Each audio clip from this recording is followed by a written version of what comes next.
সে খুব বেশি কিছু চাইতো না, না টাকা না বড় স্বপ্ন, শুধু কেউ একজন থাকুক যে জিজ্ঞেস করবে আজ মনটা কেমন।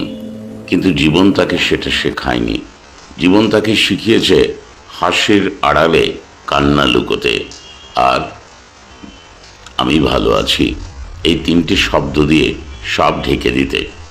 সে প্রতিদিন মানুষের ভিড়ে হাঁটত, কিন্তু ভেতরে ভেতরে ছিল অসীম একাকিত্ব, যার কোনো শব্দ নেই, কোনো কান্না নেই, শুধু চাপা ব্যথা।